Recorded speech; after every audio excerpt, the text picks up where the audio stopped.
So the title of Koji is Navigating Difficult Times with Solidarity.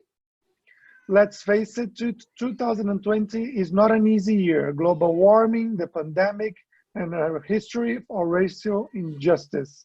As leaders and managers, how should we approach to these times and have an open, honest, and courageous conversation in our organizations? So not just changing the logo on the LinkedIn page, put a pretty little rainbow or painting it black. What are we actually doing with our teams? Are you recruiting more diverse people? Did you interview any transsexuals, transgenders this year? Did you make an effort to equalize the male-female ratio in your teams, design leaders? Huh? Changing the logo is easier. I want to see some real diversity there. Let's go, Koji. Thank you.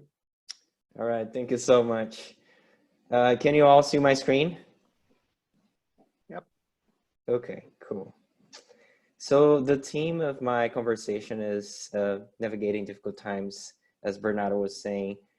First of all, thanks, Bernardo, for your initiative. I think this is very interesting to see other people, other leaders around, not just US, but Brazil and Peru. I'm very excited to be here. I think this presentation will be successful if we make it more like a conversation, to be honest. Like, I hope this is more like an open question than necessarily like giving solutions. So I just want to talk a little bit about me very quickly, because I think it's important to understand a little bit about the type of things that I value. I grew up in Brazil, in Belo Horizonte, and I grew up in this neighborhood, which was not the richest neighborhood in Belo Horizonte, I would say. Very violent, not very welcoming, and definitely we didn't have a lot of resources like supermarkets, or even like the street was actually not pavement when I grew up, when I was younger. And I studied in the school called Professor Mario Werneck, which I'm very grateful to be there, because it was actually in a different neighborhood, because the school in my neighborhood was too violent. So my mom used to drive me to this different school in a different neighborhood. And I also study on University of Minas Gerais, UFMG, which some of you might be familiar. But I think what interesting thing about this university is that the Google's, at that time, the founders, Larry and Sergey, they went to this school to acquire a startup that was accelerated by the university. So Aquan, which you can see in the photo here, I think this is one of the rare photos where you can see both of them in Belo Horizonte when they were acquiring this company. So at that time, I wasn't there yet. It was just a group of people who I was fortunate enough to work with. And before that, I would say, actually after that, my first experience with design was with graphic design, as many of you. I had a band, so I started with like demo tapes, posters for shows. And this was around 96 to 97. And of course, like my favorite tool at that time was CorelDRAW. Beautiful. In 2000s, that was my first experience with a real product. There is this guy who's the CEO of Run It, Franklin Valadares. He started this company in 2000. It was Petitudo, the first one on the left. Quickly about it, because it's very interesting. We had a server in our office. This was desktop computing, right? No internet in phones, nothing like that. It was just like dial-up internet. And so we had a server with a website. People will access our website, petitudo.com. They would order a pizza. We would send a facsimile connected. We had a facsimile connected to our PC. The facsimile would send a fax to the pizza place. They would get the facsimile with the order. They would deliver the pizza and get the money in cash. So that was like a very, very primitive version of Uber Eats at that time. Of course, it didn't work that much, but it was so interesting to work on this in 2000. And after that, I worked with Franklin in other products like Lembreto, which was a SMS channels, including horoscope and news in your phone. That was before smartphones. And when the iPhone was launched, we worked in this web radio platform called PlayMe. So that was my start in technology. And then in 2009, I joined Google and I work on Orkut, which I bet many of you are familiar. In the US, not many people are. And then I worked in a lot of different things. I like to say this because, you know, I was at Google for almost 10 years, but Google has this amazing ecosystem of products. So you can actually work with different people, totally different environments, and still be in the same company. And last year, actually, I said 2020 here, but it's 2019, I joined Lyft. And now I manage the Lyft business team.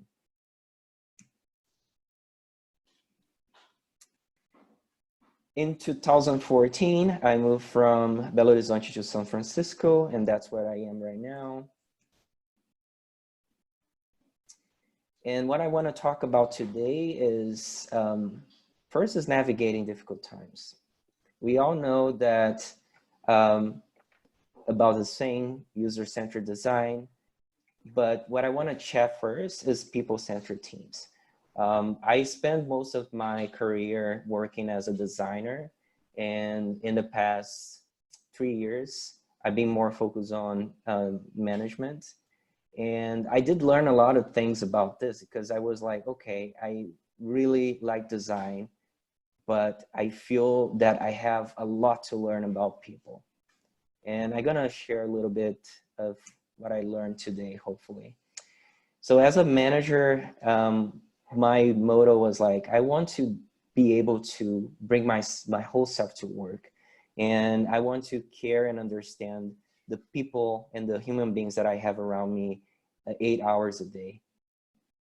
So how might we build a collaborative team where collaborators are not afraid to ask questions or raise concerns? And I think this is very important because if you really want to build a team that can think by itself, you need to make sure that people first, they are not afraid to ask difficult questions. They are not afraid to raise concerns because you commit errors. Everyone can be wrong, like including the CEO, including the VPs and directors. And if you're building a company based on people who just obey whatever the higher management says, then you probably will build products that will fail. And I think I learned that the hard way at Google because I went to teams where people are just like so afraid to talk. And in the end of the day, those teams didn't thrive. And you know, they had like very good people in those teams. Sometimes even like the best people were in that teams. And then I joined different teams where actually they may not have the best designers, but people are open to ask questions and challenge the management. And that was when actually we're able to create products that I think had very, very high impact. One example is Files by Google, a file manager that we launched, and I think like 3 or 4 years ago. And right now they just crossed 500 million active users, which is huge per month. And the interesting thing about this team is that we are the NBU team, the next billion users. We were very flat in terms of how we thought about hierarchy and how we thought about decision making. Now, how do we do that with solidarity? We all know that in May 25, a 46-year-old unarmed Black man was killed by the police in Minneapolis here in the US. He had a knee from a white cop on his neck for 9 minutes. I don't know how many was able to watch the video. It's very hard to see. And he repeated, "I can't breathe," for this whole 9 minutes. We were all in lockdown here in the US, and the protests exploded.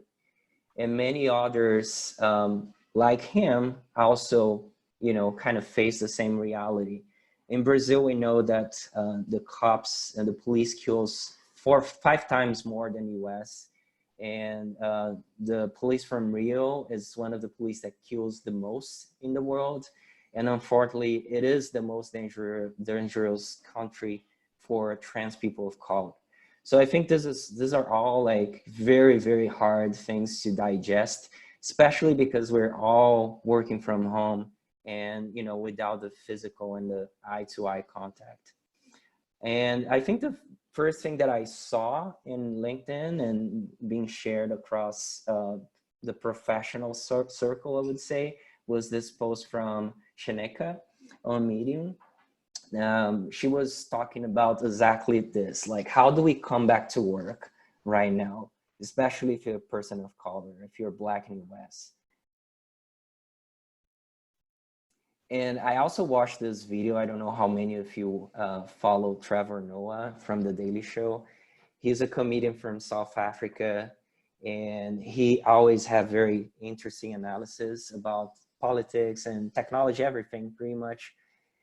And while for many of us, it's common to try to make sense of a situation like this, where like protest was exploding, a lot of us try to like understand what is effective and what is acceptable in a protest.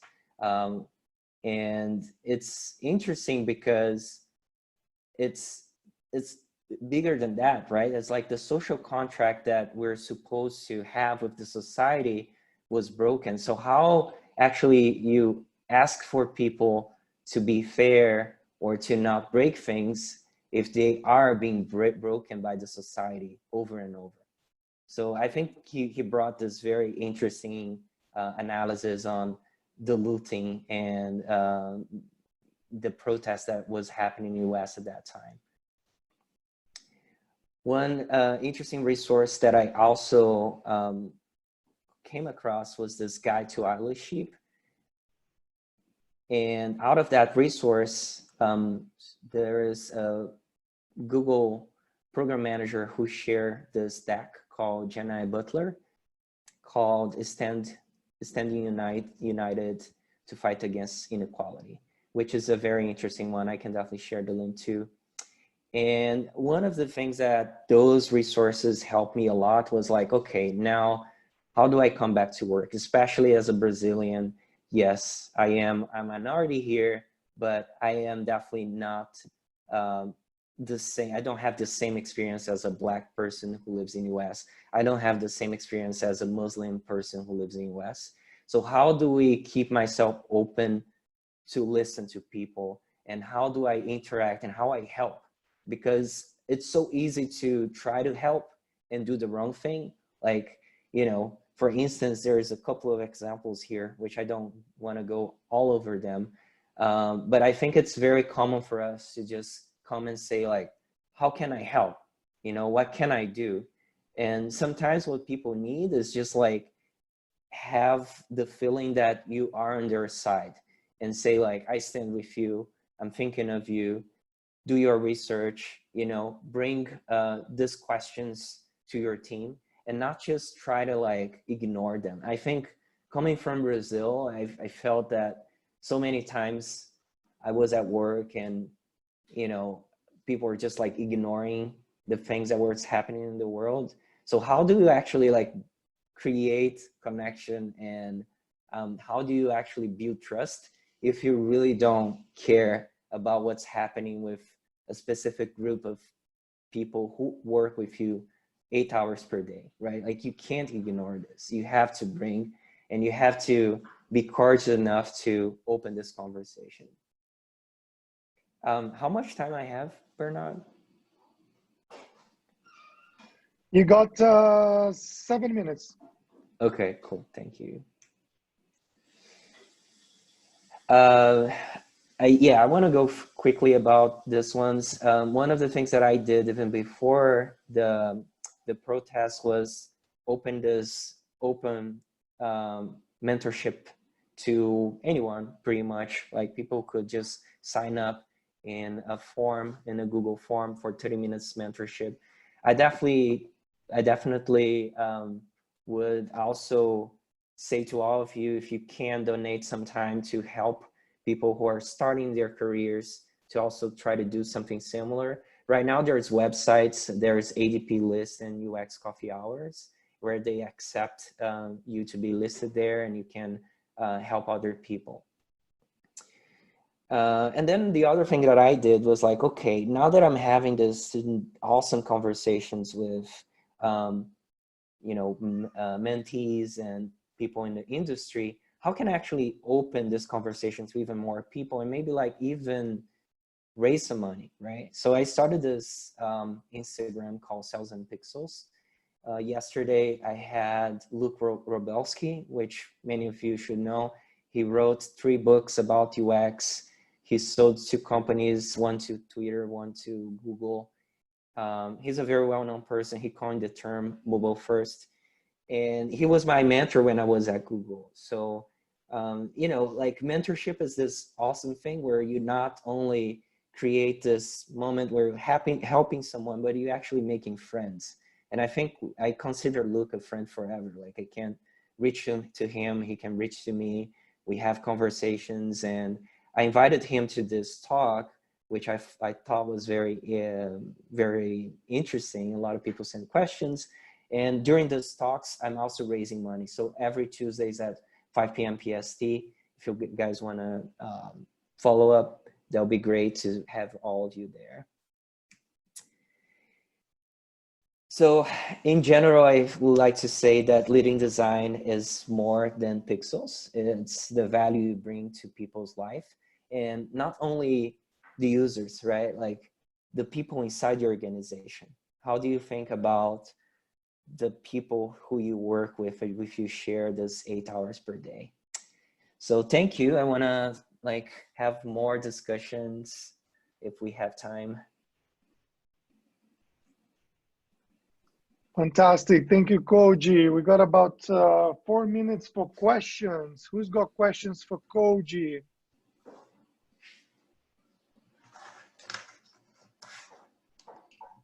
Hi, everyone. Oh, go ahead, Camila. A private message to Bernardo, because I really wanted to, first of all, congratulate Koji for bringing, for me, the one topic we should be talking about right now. And not just looking from a user point of view, but also from our team's point of view. Are we hiring diverse people? Are we, because that's the first question I asked when we got here. I was trying to get an overview of who was here, and I didn't see any Black people, any Black design leaders. And I think this is a problem. And so congratulations for bringing this up. I haven't been to any other meeting, so this is my first one. I'm really happy that you brought this up. And at the same time, point to the irony that our 2 speakers today were white men. So we should start looking at things like this from you know, our what we do every day. I think it's really nice, as Bernardo said, it's not just about, and the one thing that COVID is teaching us is that we should look beyond do no harm. We should understand that our work has impact. And as design leaders, we are more responsible for this. But at the same time, sometimes we look at, you know, we look at it from a client's perspective, and we're not looking at what we're doing at home in our teams and in this wonderful group with wonderful people. So how can we do better? Because we need to do better. What we're doing is not enough by any measures. And what we're seeing in the world now is showing us that. So we need to do a lot better. And I think this group has a huge responsibility. And I think we need to do better here first if we want to do better with our clients and for our users and our teams. A tiny bit about me and why I'm being, you know, the one person to point the purple elephant in the living room. Besides being head of design at a consultancy here in Brazil, I am also co-founder at More Girls without an I, GRLS. And our mission is to bring more visibility, value, and raise the numbers of women in creative areas, and that includes design. And we've been turning our attention solely to anti-racist measures, because if we make it better for Black women, we're making it better for white women as well. So we've been, if all of you would like to follow us on Instagram, there's all sorts of things. We have a podcast now as well. And so I think that's the point. We always say as designers, look, you know, to the extremes, never design for the middleman, design for the extremes. And I think this is a very good example of how to approach a more diverse way of looking at things here as well. We need to look at the extremes, because then the middle will be perfect. But thank you, Koji, for bringing this discussion for at least my first time here with this group. I think it's the one discussion we should be having. Thank you so much, Camila. Much appreciate your comments. For sure, we're gonna have some great female Black speakers. Just one correction though, Koji is not white, he's Asian. True, Keep true. that in mind, okay? True. So we do have some diversity, but perhaps not enough. Any more questions for Koji? I do have. Are you guys listening to me? Yep. Okay. Koji, nice to meet you. Bernardo, pleasure to see you again. So last year, I was trying to hire a lead design for my team. I used to work at Brumo, which is a railroad company. And I had some difficulty. I looked at these people, I looked at the recruitment process and I said, well, I think this is a time we actually can make a difference in our company. And I would like to hire someone who is Black because we need to do our part to do so. And we couldn't find one back here in Curitiba. I had to hire agencies to do so, and we couldn't find one. So the question we started asking ourselves is, okay, so how can we, one, are we looking in the right places? And second, if there is none at the moment, what can we do to form people to do so? And I'm going to be very honest with you. I had some ideas. I used to be a IXDA leader. We promoted some free courses. We promoted some free formation groups to do so. But in my opinion, that isn't enough. And I would like your vision on that to know what we can do more to, you know, help with these communities. We even had a partnership with a community called Ladies at UX and Black Ladies here, but we're afraid that can take some time yet. So I would like your vision on that. Yeah, I feel like here people have the same questions. Like, how do you think? One is, I think there's maybe three layers of the problem. One is like, how do you actually get people to feel interested and feel empowered to study about UX or about technology, right? Like that's the education level. Then there is like the inclusion level, the diversity level, which is how do you hire diverse people? And I think one that maybe sometimes overseen is the inclusivity level, which is like, okay, now that you have some diversity, how do you make people feel safe? And I think that's sometimes overseen because a lot of companies, they already have diversity, even if it's a small, like there is at least one or two people that maybe are not in the spectrum of like white, man, heterosexual, but then this one or two people feel very excluded from the rest, right? Like I think that's the other side of the problem. Like how do we, once you have that, how do you actually make people feel comfortable and included in this circle of discussion? Here in the US, for instance, As not being a English native speaker, I feel that a lot of people who come to US feel very hard that the pressure of like presenting or talking in a meeting. Like a lot of people get very quiet because we're not like in our most natural language, right? And sometimes the companies don't understand that. So what they think is like, oh, this person is just shy, and let's continue the conversation. So not, for instance, just giving the pause to help people think about the problem and come up with an answer. It's a way to kind of like empower this person who maybe not be native in your language. Yeah. Excellent, excellent, guys. We're coming to an end, guys, girls. This is Can I say one thing? Yep. Yeah, I listened to what the Bruno's just said, and I have kind of the same issue here, but I try to not only bring to my team leaders inside minority groups, but also try to attract these young talents to junior positions, not just as leaders. So I think we should try this kind of approach. Empower women and Black designers and other minorities. It's hard to find senior designers and leaders just formed. So we need to form this kind of professions too. So I don't know, just my 2 cents. Absolutely, absolutely. Yes, we all know there is a systematic problem in society, not just in our companies. So we know less Black people graduate from university and good universities. But on the other hand, for example, in Brazil, we have more women than men graduating from universities. So why are they not taking up the leadership roles?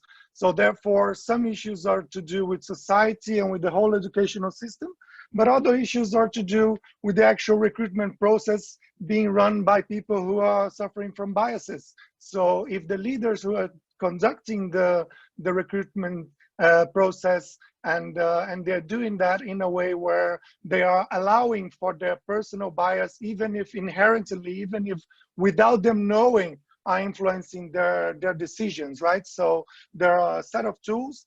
For example, at the Bridge, we use blind interviews. So we might ask the client to interview the person without looking at a photo, right? Without knowing what color that person is, right? So that's one way of dealing with that sort of situation. Obviously, there's a whole reverse education system where we need to educate the leaders because they come to us and say, I need more women in my team. But when we do send women to them, then they actually don't have the disposition to listen, and they will do mansplaining. They will not give them the right space. They will not invite them to the table. So there's no point just trying to put more women in the team if you're not going to give them the opportunity to grow, right? So there's a lot of touch points and a lot of approaches, but there's a lot of tools and initiatives that can be used. Yes, we need to educate the talent so that they are capable of taking on those responsibility role, but we need to be able to also give up power and empower them and give them the opportunity, take risks, you know, to give someone a chance and say, I'm going to give this person a chance. They're not ready yet. I'm going to train them. I'm going to mentor them, like Koji says, right? But you need to take that upon yourselves as leaders, and you need to challenge other leaders to take upon themselves to challenge their biases, educate people, give them opportunity, and to have clear metrics as well and evaluate how diverse is our team, look at the data, you know, how many, you know, in terms of skills, and what is the data and how can we change that? What are the clear objectives that we have? We already know there's deep research that says that more women at the top result in companies that actually make more money. So there's no more excuse. There's so much data and so much research that kind of shows more diverse UX teams are able to empathize with more people. So if you have 500 million users, you better be looking after the Black users too. Otherwise, Koji, your file system is not going to work, right?